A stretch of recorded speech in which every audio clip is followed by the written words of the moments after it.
வணக்கம். இன்னைக்கு நாம ரொம்பவே ஒரு சுவாரஸ்யமான, ஆனா நம்ம அன்றாட வாழ்க்கையில அடிக்கடி சந்திக்கிற ஒரு விஷயத்த பத்தி இந்த ஆழமான அலசல்ல பேசப் போறோம். ஆமா.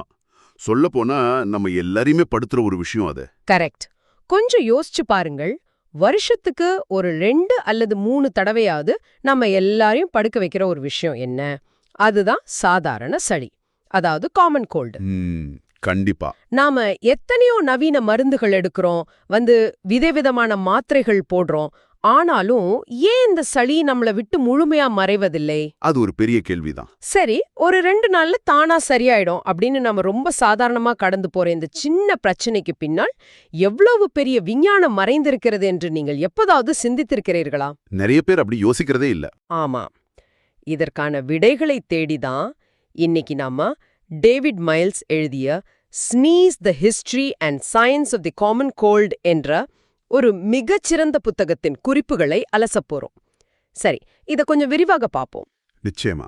இந்த உரையாடலின் முடிவில் நீங்கள் உங்கள் உடலை முற்றிலும் வேறு ஒரு புதிய கோணத்தில் ஒரு மிகப்பெரிய ஆச்சரியத்தோடு பார்க்கத் தொடங்குவீர்கள் என்பதை நான் உறுதியாக சொல்கிறேன். அந்த ஆச்சரியம் எனக்கே அந்த புத்தகத்தை படிக்கும்போதே ஏற்பட்டது. ஓ, அப்படியா? ஆமா. ஏன்னா பொதுவா நமக்கு சளி பிடிச்சோன்னே ஏதோ ஒரு பெரிய நோய் நம்மை தாக்கிடுச்சு அப்படின்னு நினைச்சு ரொம்ப சோர்வடைறோம் இல்லையா? ஆமா, உடனே பெட்ல படுத்துறோம். ஆனா டேவிட் மைல்ஸின் இந்த புத்தகம் சளி குறித்த மிகப்பெரிய, அதே சமயம் நாம எல்லாரும் தவறாக புரிஞ்சு வச்சிருக்கிற ஒரு விஷயத்தை மிக தெளிவாக உடைக்குது. அதென்ன விஷயம்? அதாவது சளி என்பது ஒரு நோயே அல்ல. ஒரு நிமிஷம். சளி ஒரு நோய் இல்லையா? நீங்கள் கேட்பது முற்றிலும் உண்மைதான். சளி என்பது வெளியிலிருந்து வர ஒரு நோய் கிடையாது. அது ஒரு வைரஸ் தாக்குதலுக்கு உங்கள் உடல் எப்படி பதிலடி கொடுக்கிறது என்பதன் வெளிப்பாடு மட்டுமே. வாவ்! சளி ஒரு நோயே இல்ல அப்படிங்கிற விஷயமே இப்போ கேக்குற பலருக்கும் ஒரு புதிய தகவலாக தான் இருக்கும். கண்டிப்பா. அப்படி என்றால் உண்மையிலேயே நம் உடலுக்குள் என்னதான் நடக்கிறது? இந்த வைரஸ்கள் எங்கிருந்து வருகின்றன? இப்ப பாத்தீங்கன்னா, நம்மை சுற்றியுள்ள காற்றில் நாம சுவாசிக்கிற ஒவ்வொரு மூச்சிலும் நூற்றுக்கணக்கான வைரஸ்கள் எப்போதுமே பரவிக்கொண்டுதான் இருக்கின்றன. இதில் குறிப்பா சொல்லணும்னா ரைனோ வைரஸ், கொரோனா வைரஸ் மற்றும் அடினோ வைரஸ் போன்ற வைரஸ் குடும்பங்கள் தான் இந்த சாதாரண சளிக்கு முக்கிய காரணமா இருக்கின்றன. ஓ, இதுல பல வகைகள் இருக்கா? ஆமா. இதுல ரைனோ வைரஸ் அப்படிங்கிறது மூக்கு பகுதியை தாக்கும் ஒரு பிரத்யேகமான வைரஸ். இவை எப்படி பரவுதுன்னா, காத்து மூலமா பரவுமா? ஆமா, நாம சுவாசிக்கும் காற்றில் மிதந்து வருவதன் மூலமாகவோ அல்லது பாதிக்கப்பட்ட ஒருத்தரோட தும்மல், இருமல் மூலமாக தெரிக்கும் மிகச்சிறிய நீர்த்திவலைகள் மூலமாகவோ பரவுகின்றன. சரி. ஏன், நாம தொடர கதவு கைப்பிடிகள், பஸ் கம்பிகள் மூலமாக கூட மிக எளிதாக நம் கைகளுக்கு அங்கிருந்து நம் உடலுக்குள் சென்று விடுகின்றன. இந்த வைரஸ்கள் நம் உடலுக்குள் வந்தவுடன் அவை எப்படி நம்மை ஆக்கிரமிக்கின்றன என்பதை புத்தகம் விளக்கும் விதம் ஒரு ஹாலிவுட் திரைப்படத்தோட விறுவிறுப்பான காட்சியை போல இருக்கு. ஆமா, ரொம்ப இன்ட்ரெஸ்டிங்கா இருக்கும். அந்த ஊடுருவல் பத்தி கொஞ்சம் சொல்லுங்களேன். அது ஒரு மிக சரியான ஒப்பீடு தான். இந்த வைரஸ்கள் உங்கள் உடலுக்குள் நுழைஞ்ச உடனே அவை நேராக பயணிப்பது உங்கள் மூக்கு மற்றும் தொண்டை பகுதிகளில் உள்ள செல்களை நோக்கிதான். ஓகே. அங்க உள்ள செல்களின் வெளிப்பரப்பில் ஒரு லாக் அண்ட் கீ, அதாவது பூட்டும் சாவியும் போல தங்களை இணைத்துக் கொண்டு அந்த செல்களுக்குள் ஊடுருவுகின்றன.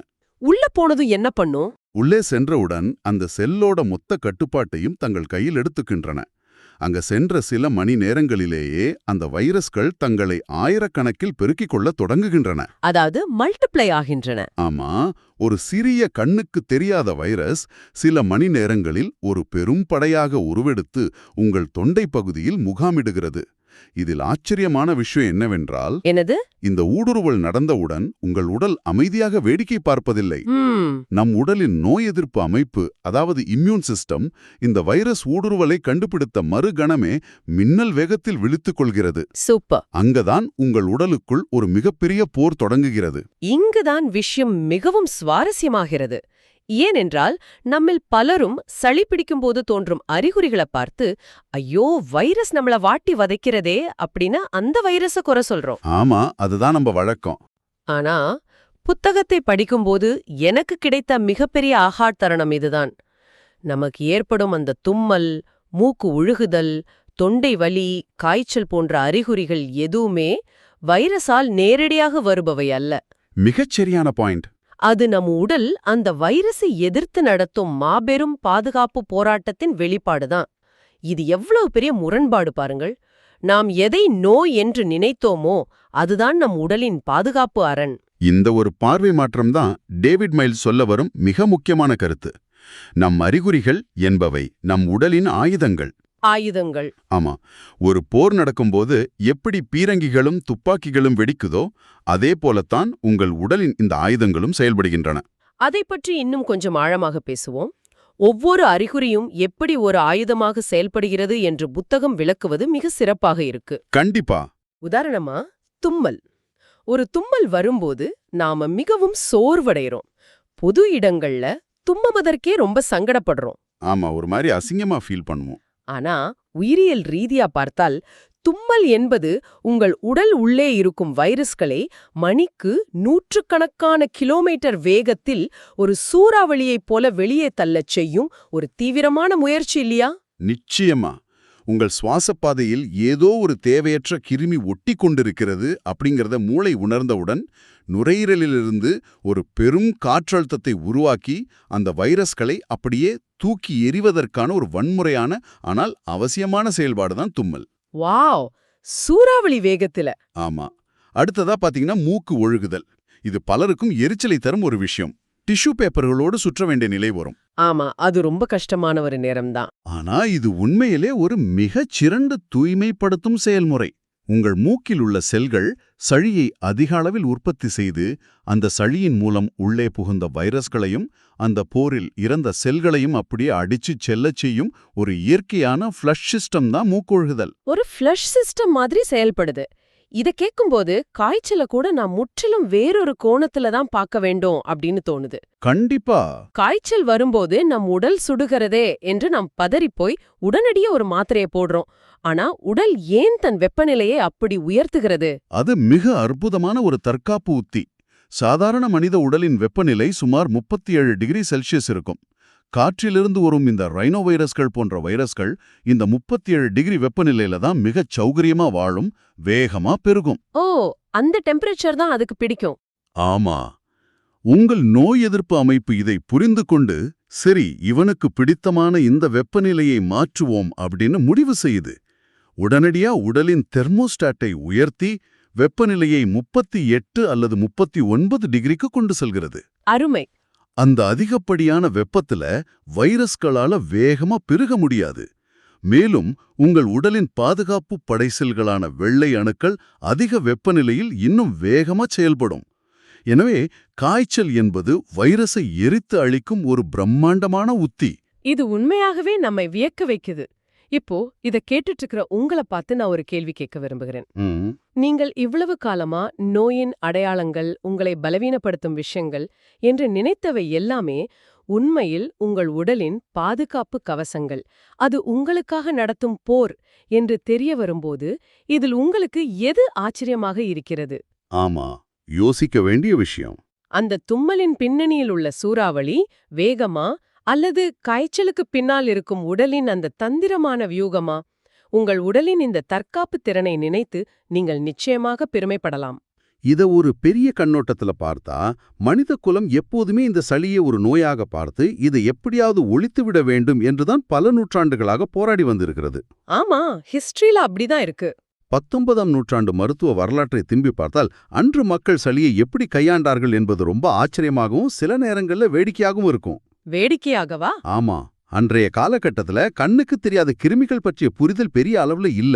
மியாஸ்மா எனப்படும் கெட்ட காற்றுதான் எல்லா நோய்களுக்கும் காரணம் என்று நம்பினார்கள். மிகப்பெரிய விஞ்ஞானிகள் கூட சாதாரண சளி என்பது பாக்டீரியாவால் வருது அப்படின்னு தான் நீண்ட காலமாக தவறாக நம்பிக்கொண்டிருந்தார்கள். அந்த நேரத்தில் சளியை குணப்படுத்த அவங்க என்னென்னவோ விசித்திரமான மருத்துவ முறைகளை எல்லாம் கையாண்டார்கள் என்று புத்தகம் சொல்கிறதில்லையா? ஆமா. உடலிலிருந்து கெட்ட ரத்தத்தை வெளியேற்றுவது, விசித்திரமான மூலிகைகளை கலந்து கொடுப்பது அப்படின்னு நிறைய முயற்சிகள் நடந்திருக்கு. ஆமா.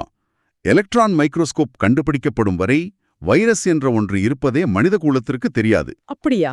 பல வருடங்கள் கழித்து நடந்த தொடர்ச்சியான அறிவியல் ஆய்வுகளுக்கு பிறகுதான் இந்த சளி பாக்டீரியாவால் வருவதில்லை, இது பாக்டீரியாவை விட பல மடங்கு சிறியதான கண்ணுக்கு தெரியாத பல 100 வைரஸ்களால் வருகிறது என்று நிரூபிக்கப்பட்டது. அதனால்தான் இன்று வரை சாதாரண சளிக்கு ஏன் ஒரு நிரந்தரமான ஒரே ஒரு மருந்து இல்ல அப்படிங்கிற மாபெரும் கேள்வி எல்லோர் மனதிலும் இருக்கு. கரெக்ட்.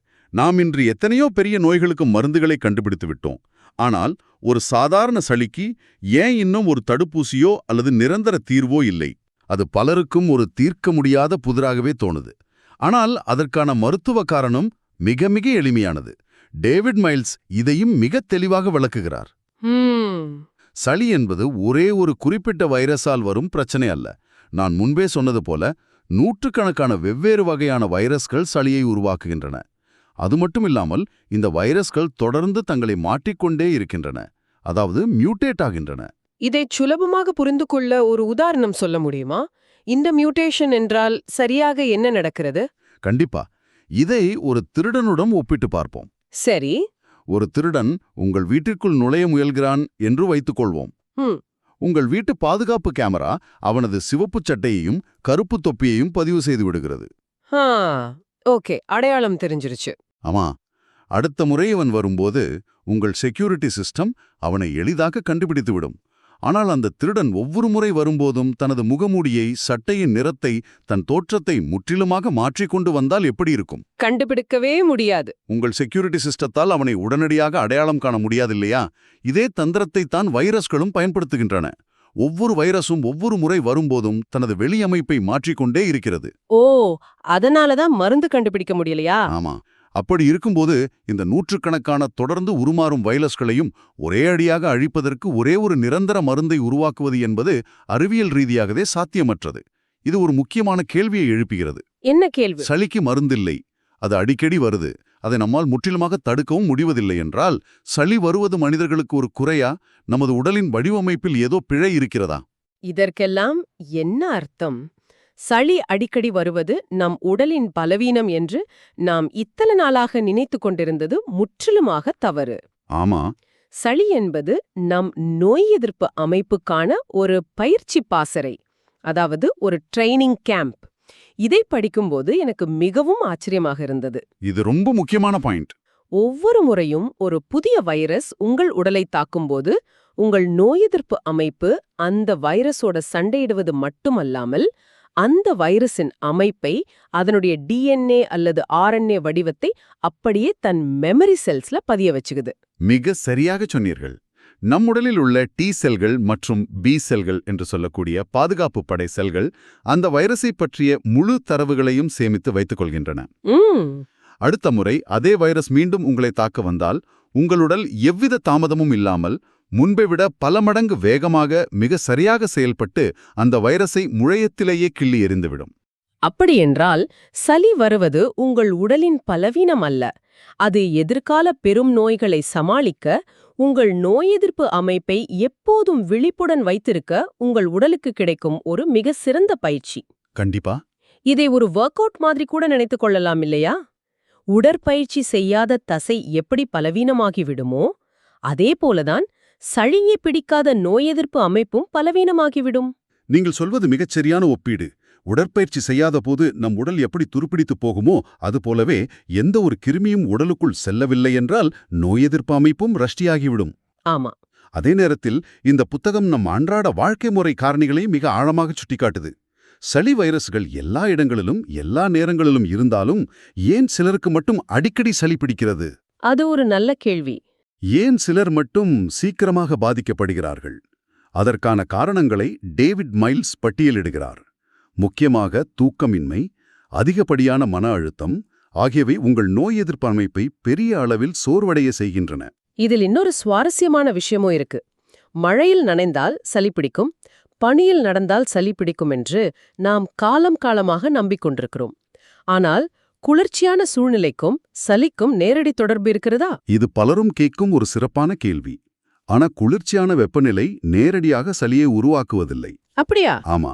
வைரஸ் இல்லாமல் உங்களுக்கு சளி பிடிக்காது. ஆனால் குளிர்காலத்தில் என்ன நடக்கிறது என்றால் மக்கள் அனைவரும் வீட்டுக்குள்ளேயே ஜன்னல்களை மூடிக்கொண்டு நெருக்கமாக இருக்கிறார்கள். காற்றோட்டம் இருக்காது. கரெக்ட். இதனால் காற்றோட்டம் குறைந்து ஒருவரிடமிருக்கும் வைரஸ் மற்றவர்களுக்கு மிக எளிதாக பரவுகிறது. மேலும் குளிர்ச்சியான காற்று நம் மூக்கின் உட்புறம் உள்ள ஈரப்பதத்தை உலரச் செய்வதால் வைரஸ்கள் எளிதாக ஒட்டிக்கொள்ள ஏதுவான சூழ்நிலை உருவாகிறது. ஓ, இதுதான் காரணமா?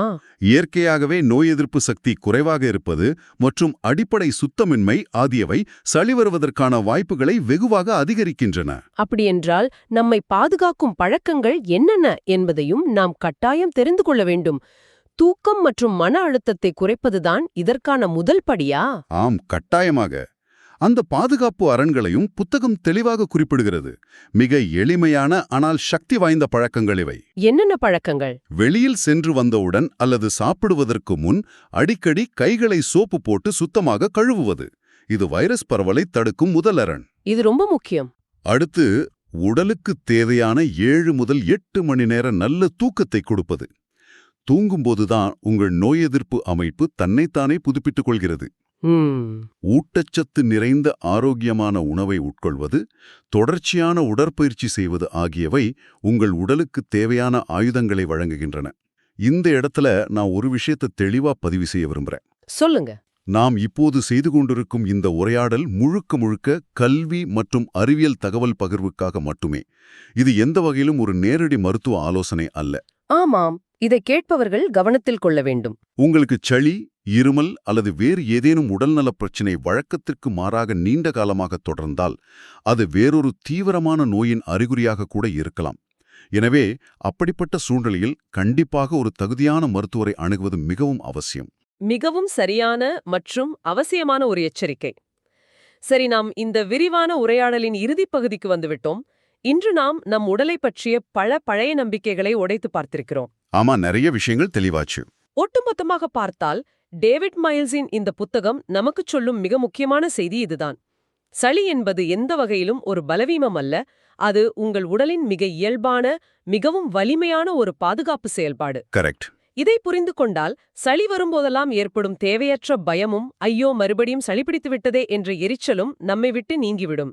அதோடு நம் உடலின் இந்த அற்புதமான குணமடையும் செயல்முறையை, அதற்காக அது நடத்தும் அந்த பெரும் போராட்டத்தை நாம் மனதார மதிக்கத் தொடங்குவோம். உண்மைதான். உடலின் மீதான நம் பார்வையே இந்த தகவல்கள் முற்றிலுமாக மாற்றிவிடுகின்றன.